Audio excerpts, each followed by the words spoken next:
Dog jumps are a necessity for anybody who trains in open or utility, or maybe you just have a dog at home that you want to teach tricks to, you want to keep them active, especially during Wisconsin winters. If you've got a hallway that's carpeted, what a great opportunity to practice jumping with your dog. Now, for competition jumps, they often look something like this if you get the portable, foldable type. But they also tend to cost some big bucks, which isn't necessarily a bad thing. But let's say that you need jumps for your dog, but you don't have a place to store them. Maybe you don't have a budget to pay for them. And you have to port them in a very special way like I do. I'm a biker. I have students that I meet who don't always have jumps, unfortunately.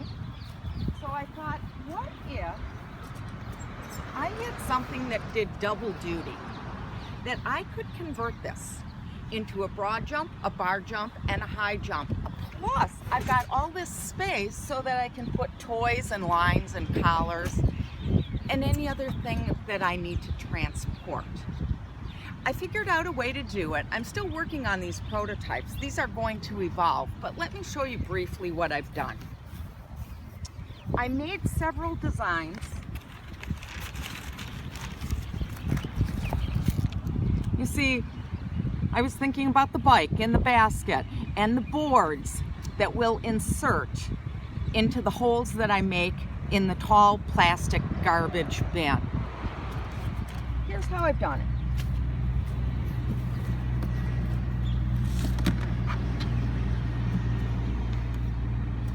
For the side that will hold the broad jump, I taped off a line and then I put 2 slits in.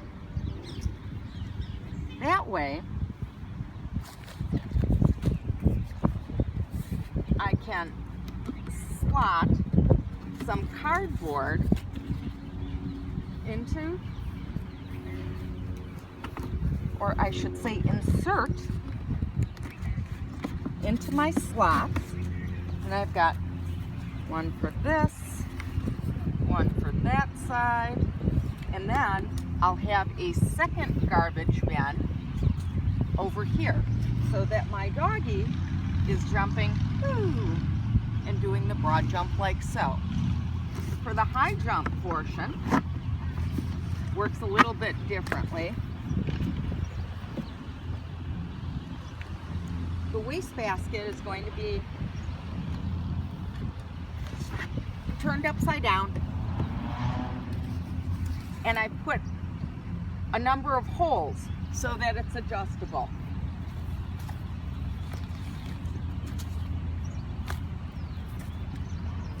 I took hangers and cut them so that I made hooks that I then glued and taped to my cardboard. So for a dog, a bigger dog, he's going to jump that high. But remember, when you're starting out, even with the bigger dogs, you want to go low.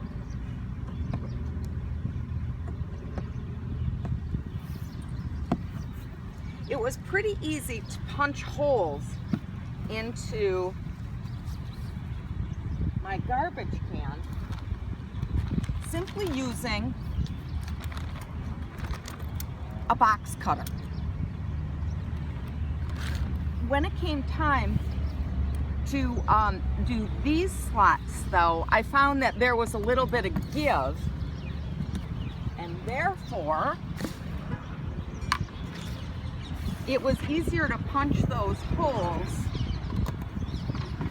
by having something rigid inside, and that gave me a little leverage. But I also had another idea. Personally, I work with a lot of small dogs, and since these have all the slots in them, automatically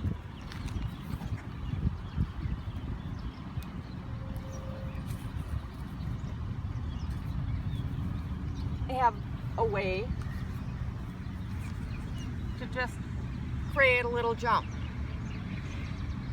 I rarely jump my dogs full height, especially for proofing exercises. For instance, if you're doing a retrieve over the jump, I don't do them straight on. I'm always doing them at steep angles so that the dog is learning when I say over, it means go over and back regardless of the angle. Which brings me to another point.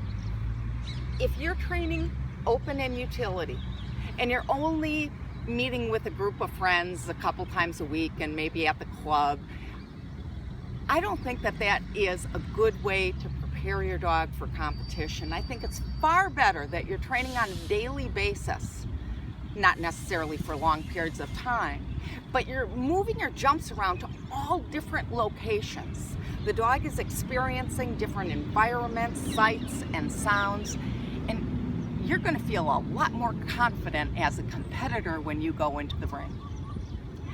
I'll be giving you more information on making jumps, a variety of different types to suit what your needs are. But I'm really interested, if you have bought a set of jumps that you're happy with, would you share that information?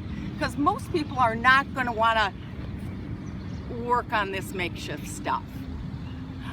I want to give you good options for purchasing your jumps so that you get the best trained dog possible. Until we speak, have a doggone great day. And thank you, videographer Kat Francel.